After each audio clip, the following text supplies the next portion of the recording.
আমি হলাম কর্ণ সেন। আজকে তোমার মিডিল টার্ম বা মধ্যশ অঙ্কগুলো কিভাবে করতে হবে সেইটা শেখাবো। এই মিডিল টার্ম বা মধ্যশ অঙ্ক ক্লাস 8-এ আছে, ক্লাস 9-এ আছে এবং ক্লাস 10-এও এই অঙ্কগুলো আমাদের কাজে লাগবে। তো কিভাবে আমরা মিডিল টার্ম আমরা কিভাবে করব বা দেখতে কিরকম হবে, কি করে বুঝবো এগুলো মিডিল টার্ম করতে হবে কি হবে না, ঠিক আছে? তো মিডিল টার্মের আকারগুলো দেখলে আমরা বুঝতে পারবো যে এই অঙ্কগুলো আমাদের মিডিল টার্ম করতে হবে বা এই অঙ্কগুলো আমরা মিডিল টার্ম করতে পারবো, আর কোনগুলো অঙ্ক মিডিল টার্ম করতে পারবো না সেই আকারগুলো দেখে আমরা বুঝে যাব যে মিডিল টার্ম করতে পারবো কি পারবো না। তো মিডিল টার্ম অঙ্ক করার যে 4টে পদ আকার আছে, সেই 4টে আকার আমি একটা একটা করে লিখছি। 1 নম্বর উদাহরণ আমরা দিলাম x² প্লাস 5x প্লাস 6। মানে মিডল টার্মের আকারটা এরকম থাকতে পারে। মানে এখানে যদি x² থাকে তাহলে এখানে থাকবে তো তোমাদের x, আর এখানে একটা সংখ্যা থাকবে। তাহলে আমরা সেই ধরনের অঙ্ক মিডল টার্ম করতে পারি, ঠিক আছে, বা মধ্যশ করতে পারি। কিন্তু সব অঙ্ক আবার এরকম আকার থাকলেও মিডল টার্মের সাহায্যে নাও করা যেতে পারে।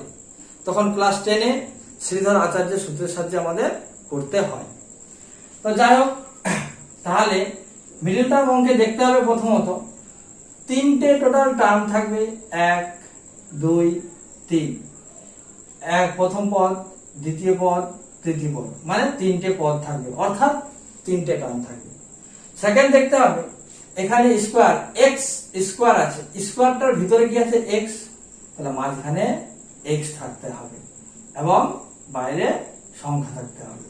এইরকম একটা আকার আমরা দেখতে পেলাম।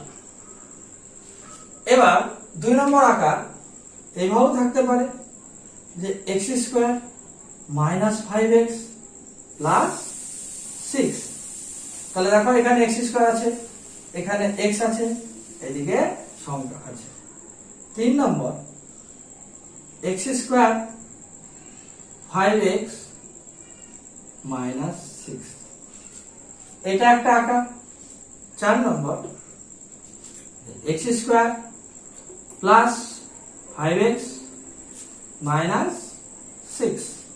এই টোটাল আমরা 4টে ধরনের আমরা দেখতে পেলাম মিডল টার্মের আকার।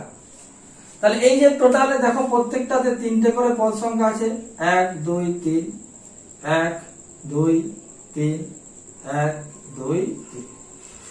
এখানে দেখো x² আছে, তাহলে এখানে x আছে, এখানে x² আছে, এখানে x আছে, এখানে x² আছে, এখানে x আছে। এই 4টে আমাদের আকার আছে, ঠিক আছে? তো এই 4টে আকারের মধ্যে আমাদের প্রত্যেকটাতে 3টে করে পদ আছে, মানে 1 2 3, 1 2 3, 1 2 3, 1 2 3। এখানে আমরা চিহ্নগুলো লিখে নিই। x² এর কি চিহ্ন আছে? প্লাস, কমা। 5x এর কি চিহ্ন আছে? প্লাস। 6 এর আগে কি চিহ্ন আছে? প্লাস। তারপরটাতে x² এর আগে কি চিহ্ন আছে? প্লাস। 5x এর আগে কি চিহ্ন আছে? মাইনাস। 6 এর আগে কি চিহ্ন আছে? প্লাস। পরেরটাতে x² এর কি চিহ্ন আছে? প্লাস। 5x এর আগে কি চিহ্ন আছে? মাইনাস। 6 এর আগে কি চিহ্ন আছে? মাইনাস। তারপরটাতে আমরা দেখব x² এর কি চিহ্ন আছে? প্লাস। 5x এর কি চিহ্ন আছে? প্লাস। 6 এর কি চিহ্ন আছে? মাইনাস। ঠিক আছে? এই টোটাল আমরা 4 ধরনের আমরা দেখতে পেলাম যে 4টে টাইপ মিডল আকার থাকতে পারে। এখন আমরা অঙ্কগুলো করিনি, আকারটা শুধু বুঝলাম যে কিভাবে আকারটা থাকলে আমরা মিডল টার্ম করতে পারবো। এছাড়াও আরো x² ছাড়াও আরো কয়েকটা উদাহরণ দেখাচ্ছি, তাহলে তোমাদের আরো ক্লিয়ার হয়ে যাবে। xy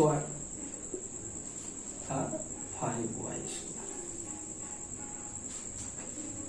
6 নম্বর 2x square minus 7xy 5y square. 7 নম্বর 2x square plus 3xy minus 5y square. 8 নম্বর 2x square minus 3xy minus 5y square. তাহলে দেখো এখানে x স্কয়ার আছে, তাহলে এখানে x আছে, এদিকে y স্কয়ার আছে, তাহলে এখানে y আছে।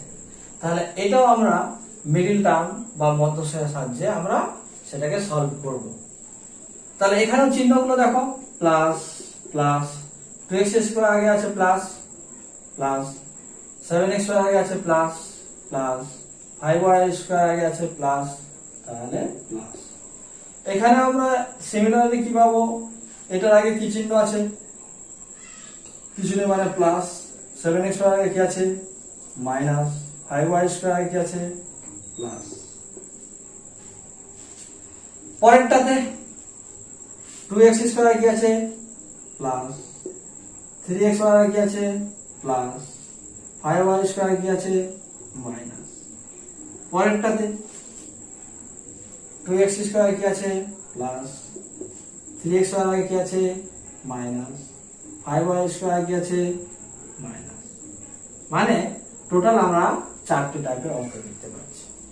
তো আগে যে 4টে উদাহরণ ছিল ওখানে কি পার্থক্য ছিল আর এটার মধ্যে পার্থক্য কি, যে আগেরটাতে শুধু একটা চলরাশি ছিল শুধু x, আর এখানে আমরা দুটো চলরাশি, একটা x স্কয়ার একদিকে x একটা y। তো এখানে যদি x স্কয়ার থাকে তাহলে এখানে x থাকতেই হবে, এখানে y স্কয়ার থাকলে এখানে y থাকতেই হবে। এরকম দেখো প্রত্যেকটা অঙ্কের আমরা উদাহরণ গুলো দিয়ে দিলাম।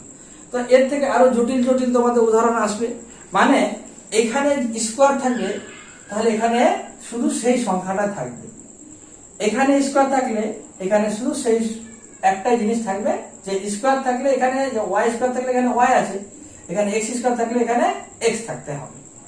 এই হচ্ছে আমাদের রুলস। তোমাদের এইভাবে না থাকে এভাবেও থাকতে পারে। আরেকটা উদাহরণ দিচ্ছি তাহলে বুঝে যাবে তোমাদের।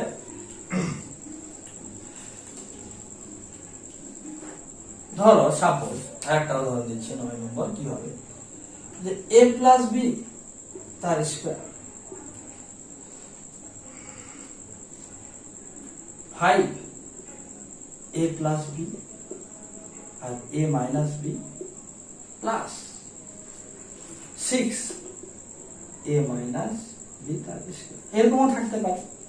দেখো এখানে a প্লাস b কে মনে মনে x হলো, তাহলে এটা x স্কয়ার হলো, তাহলে এখানে দেখতে হবে x আছে কি আছে। দেখো a plus b whole square আছে, তাহলে এখানে থাকতে হবে a প্লাস b। এখানে দেখো a minus b whole square আছে, তাহলে এখানে থাকতে হবে a মাইনাস b। তাহলে এটাকে যদি আমরা y ভাবি তাহলে y স্কয়ার এটা হলো, তাহলে এটা হয়ে গেল y। এটাকে যদি আমরা x ভাবি তাহলে x স্কয়ার হলো, তাহলে এখানে হলো x। মানে এখানে স্কয়ার থাকতে হলে a plus b whole square থাকলে এখানে থাকবে a প্লাস b। এখানে দেখো a minus b whole square আছে, তাহলে এখানে আছে a মাইনাস b। তো এইরকম যদি আকারে আমরা দেখতে পাই তবে আমরা মিডল টার্ম বা মধ্যসহ করতে পারবো বা করব। নেক্সট এতক্ষণ ধরে আমরা কি মিডল টার্মের আকারগুলো বা দেখতে কিরকম হবে সেইগুলো আমরা বোঝালাম। এবার এর নিয়ম বা ওয়ার্কিং ফর্মুলা আমাদের করতে হবে। একটা উদাহরণের সাহায্যে আমি ওয়ার্কিং ফর্মুলাটা বা নিয়মটা পরপর বলে দেব।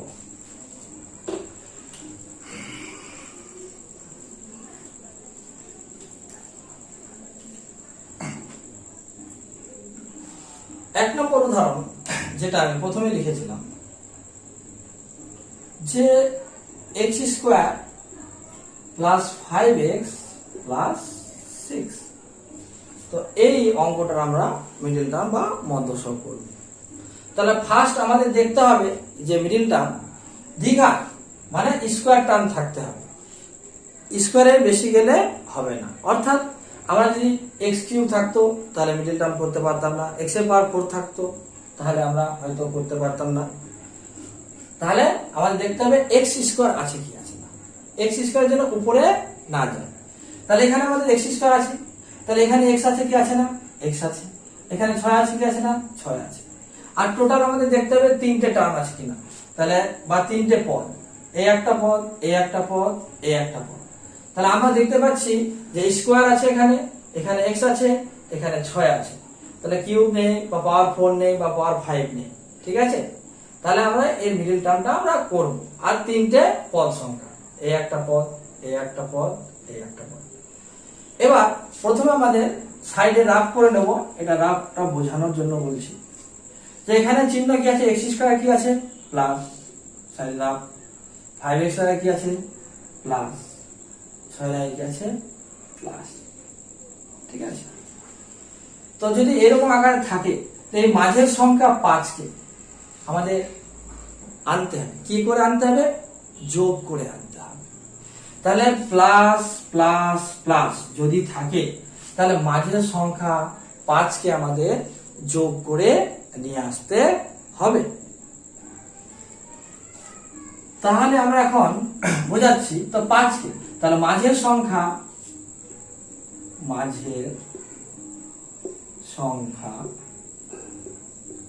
5 কে যোগ করে নিয়ে আসতে হবে।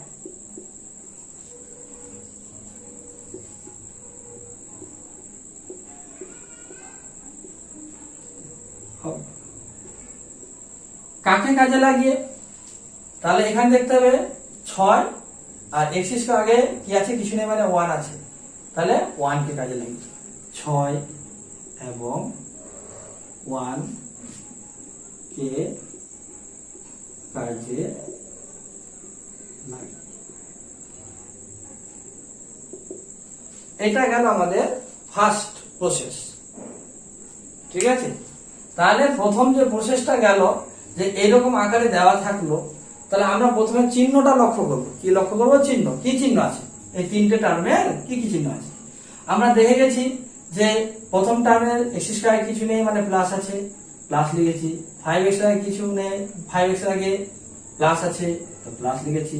6 এর আগে প্লাস আছে, প্লাস লিখেছি।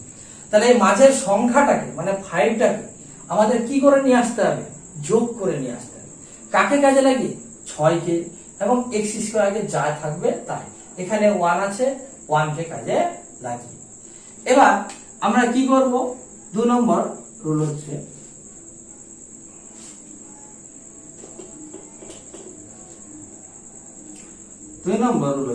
আমরা 6টাকে ভাঙবো। তাহলে 6 কে ভাঙলে কি হবে, 2 আর 3। তাহলে 6 কে আমরা 2 আর 3 নিলাম। আর এক্স স্কয়ার আগে কত আছে ছিল, আমাদের 1 ছিল। 1টা আমরা ইচ্ছা মতো নিতেও পারি, নাও পারি। এই 3টেকে মানে 2 3 1 কে কাজে লাগিয়ে আমাদের 5 আনতে হবে। তো কি করে, এই যে টোটাল 3টে পেলাম 2 3 এবং 1, একে দুটো অংশে ভাগ করতে হবে, মানে দুটো অংশে করতে হবে। তাহলে আমি 2 এর সঙ্গে একই এলাম, তাহলে 2 1 কে 2 আর 3টা 3 থাকলো, তাহলে 2 প্লাস 3 কত হলো বাবু, 5 হয়ে গেল। তাহলে দেখো আমরা 5 সংখ্যাটা কি পেলাম, 2 প্লাস 3 যোগ করে আমরা 5 পেয়ে গেছি। তাহলে আমরা এক্স স্কয়ারটা এক্স স্কয়ার রাখবো, প্লাসটা প্লাস রাখবো। এই 5 এর জায়গায় আমরা লিখবো 2 প্লাস 3 আর এক্সটা এক্স, 6টা 6।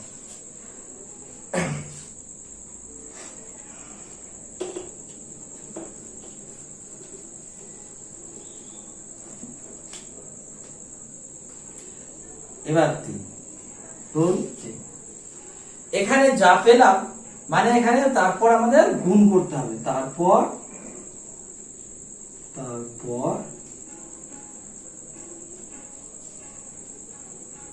গুণ করতে হবে। তাহলে আমরা প্রথম থেকে সেকেন্ড লাইনে চলে এসেছি। সেকেন্ড লাইনের পর আমরা এক্স স্কয়ারটা এক্স স্কয়ার রাখবো, প্লাস প্লাসে প্লাস, 2 এর সঙ্গে এক্স গুণ 2x, প্লাস প্লাসে প্লাস, 3 এর সঙ্গে এক্স গুণ 3 প্লাস 6। তাহলে গুণ করার পর 4 নম্বর, গুণ করার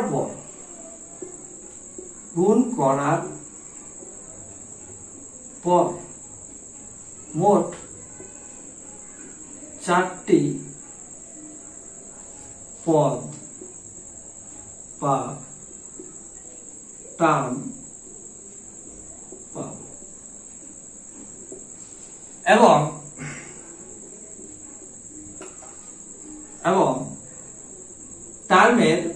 প্রত্যেকটি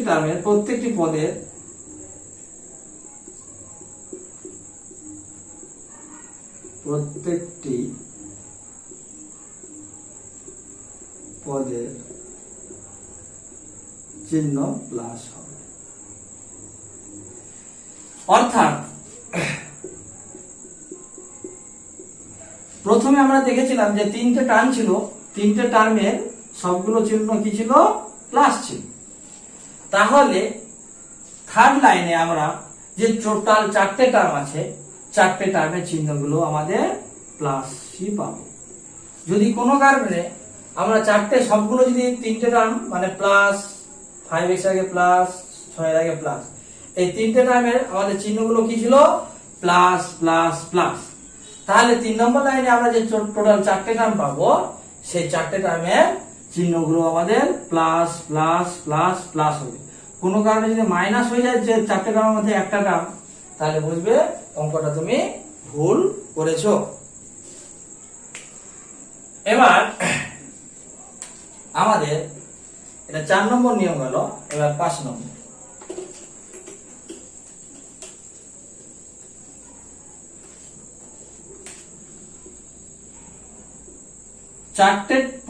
চারটে টার্ম পাওয়ার পর 4টে পদ পাওয়ার পর প্রথম দুটি এবং শেষ দুটি থেকে কমন নিতে হবে। কমন নিতে হবে। তাহলে আমরা এখানে তো 4টে টার্ম পেয়ে গেছি। প্রথম দুটো টার্ম মানে কি? এইটা। শেষ দুটো টার্ম মানে কি? এইটা। তাহলে এখান থেকে কি x স্কয়ার আছে, মানে x দুটো আছে এখানে, আর এখানে x এর পাওয়ার একটা আছে। তাহলে এখানে x এর পাওয়ার দুটো আর এখানে x এর পাওয়ার একটা, মানে একটা x কমন। তাহলে এখানে যেহেতু দুটো x ছিল, একটা x কমন নিয়েছো, তাহলে একটা x থাকলো প্লাস 2 টার্ম লিখে দিলাম। x টা যেহেতু কমন নিয়েছি বাইরে চলে আসবে। এবার এইটা একটু দূরে লিখে দাও, x প্লাস 2। তাহলে এখানে কি প্লাস আছে? প্লাস। এখানে কিছু নেই মানে 1 আছে, আর এখানে তোমার 3 আছে। তো 1 এর সঙ্গে কত গুণ করলে 3 হবে? তাহলে 3। এখানে x আছে, এখানেও x আছে। তাহলে এটার সঙ্গে এটা গুণ করলে এটা পেলে, এটার সঙ্গে এটা গুণ করলে এটা পেলে। না হলে এই দুটো থেকে তুমি কমন নিতে পারো 3, যে কোনো একটা নিয়ম করলেই হবে। তারপর আমরা দেখো এখানে x প্লাস 2 আছে, এখানেও x প্লাস 2 আছে। তাহলে x প্লাস 2 টা আমরা কমন নিয়ে নেব। তাহলে কমন নিলে এদিকে ব্র্যাকেট দিতে হবে। তাহলে এখানে পড়ে যাবে কত? x plus 3। তাহলে দেখো মিডল টার্ম ছিল এইটা, x square plus 5x plus 6। আমরা শেষে কি পেলাম? x প্লাস 2 এবং x প্লাস 3। দেখো এখানে গুণের আকারে প্রকাশ চলে আসছে। তাহলে মিডল টার্ম কথাটা যেটা বুঝতে পারলাম, যে সেটাকে আমাদের গুণের আকারে প্রকাশ করতে হবে। ঠিক আছে, এটা আমরা একটা এক্সাম্পল দিলাম। এরপর নেক্সট একটা এক্সাম্পল কিছুক্ষণ পরে দিচ্ছি।